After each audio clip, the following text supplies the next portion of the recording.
Hello everybody, this is Sandeep Bhardwaj. Welcome to sun and Deep academy. आज हम history पर class 9th the French revolution topic पे बात करेंगे और हमारी वीडियो एमसीक्यू क्वेश्चंस की सीरीज रहेगी.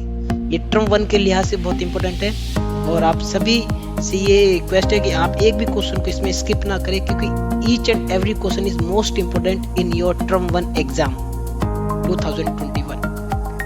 So some 7,000 men and women gathered into front of the town hall and decided to form a dash. लगभग 7,000 पुरुष और महिलाएं टाउन हॉल के सामने एकत्र हुए और एक डैश बनाने का फैसला किया. Option A people's party, option B people's militia, option C people's democracy, option D people's presence. Answer देख लेते हैं. People's militia. चलते हैं अगले क्वेश्चन की तरफ. Why was the fortress, prison and bastille hated by all? गढ़, कारागार, बास्टिल से सभी को घृणा क्यों थी? Option A it stood for despotic power of king, option B because of dictatorship, option C aristocracy, option D none of this. Option A यह राजा के निरंकुश शक्ति के लिए खड़ा था, ऑप्शन बी तानाशाही के कारण, ऑप्शन सी अभिजात वर्ग या ऑप्शन डी इनमें से कोई नहीं. आंसर देख लेते हैं. Option A it stood for despotic power of the king. यह राजा की निरंकुश शक्ति के लिए खड़ा था. चलते हैं अगले क्वेश्चन की तरफ. What was the main protest by people? लोगों का मुख्य विरोध क्या था? प्राइस ऑफ ब्रेड, रोटी की कीमत, प्राइस ऑफ बिहेवियर, राजा का व्यवहार, बिहेवियर ऑफ द किंग, राजा का व्यवहार, पॉवर्टी ऑफ द पीपल, लोगों की गरीबी, और हाई टैक्सेस, उच्च कर. आंसर चेक कर लेते हैं. Price of bread. चलते नेक्स्ट क्वेश्चन की तरफ. Who said the task of representing the people has to be give to the rich? किसने कहा था कि लोगों का प्रतिनिधित्व करने का कार्य अमीरों को दिया जाना है? Option A Mirabeau, option B Jean Paul Marat, option C Rousseau, option D Georges Danton. Answer check कर लेते हैं. Option B Jean Paul Marat. ये जो फोटो दिखाई दे रही है आपको, ये जीन पॉल मार्ट की है. इन्होंने ही कहा था कि लोगों का प्रतिनिधित्व करने का कार्य अमीरों को दिया जाना चाहिए. चलते हैं अगले क्वेश्चन की तरफ. The national assembly formed a constitution in 1991 to limit the power of dash. Dash की शक्ति को सीमित करने के लिए 1791 में नेशनल असेंबली एक संविधान का गठन किया.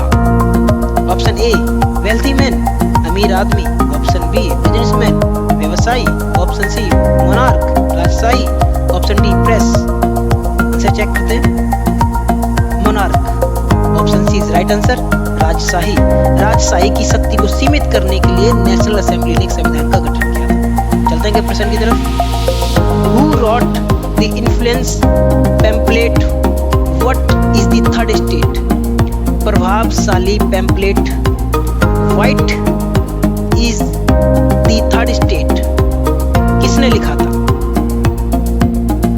Option A Mirabeau, option B Jean Paul Marat, option B Abbe Sieyes, option D Georges Danton. Answer देख लेते हैं. Option C Abbe Sieyes. यहाँ पे जो फोटो दिखाई दे रही है आबेसियस की फोटो है और ये जो दूसरी फोटो दिखाई दे रही है ये पैम्पलेट की फोटो है. इन्होंने इस तरह की जो प्रभावशाली पैम्पलेट थी वो इन्होंने लिखी थी. चलते हैं क्वेश्चन की तरफ. Which group of people did not join the Jacobin Club? लोगों का कौन सा समूह जैकोबिन क्लब में शामिल नहीं हुआ? ऑप्शन ए आर्टिसियन, कारीगर, ऑप्शन बी शॉपकीपर्स, दुकानदार, option D daily veg workers, दैनिक वेतन भोगी कर्मचारी, option D man with property, D संपत्ति वाले पुरुष. आंसर देख लेते हैं. Option D man with property.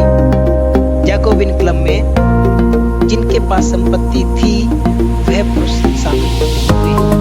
अगले प्रश्न की तरफ चलते हैं। French women demanded the right to dash. फ्रांसीसी महिलाओं ने अधिकार की मांग की डैश। ऑप्शन ए वोट, मत की अधिकार। Option B to be elect in the assembly, विधानसभा में निर्वाचित होने के लिए। Option C to hold political office, राजनीतिक पद धारण करने के लिए। Option D all of the above, या ये सभी। आंसर देख लेते हैं। Option D is right answer, all of the above. इन सभी के लिए फ्रांसीसी महिलाओं ने अधिकार की मांग की थी। चलते हैं अगले प्रश्न की तरफ।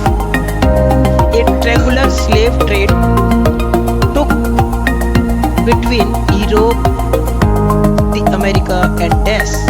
यूरोप, अमेरिका और डैश के बीच त्रिकोणीय दास व्यापार हुआ। Option A Asia, option B Australia, option C Africa, option D कोई नहीं। आंसर देख लेते हैं। Option C Africa. जैसे कि आप यहाँ पे फोटो में देख सकते हैं कि इस पोर्शन से दास व्यापार होता था।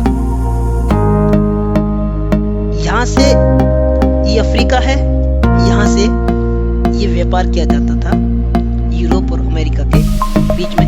यहाँ से शुगर कैन रॉ मटेरियल आता था, फिर यहाँ से जो मैन्युफैक्चर होती थी वो चीज़ों, फिर यहाँ से स्लेव्स को डिलीवर किया जाता था। ये त्रिकोणीय व्यापार था और ये इन तीनों देशों के बीच में, यूरोप, अमेरिका और अफ्रीका के बीच में होता था। चलते हैं अगले प्रश्न की तरफ।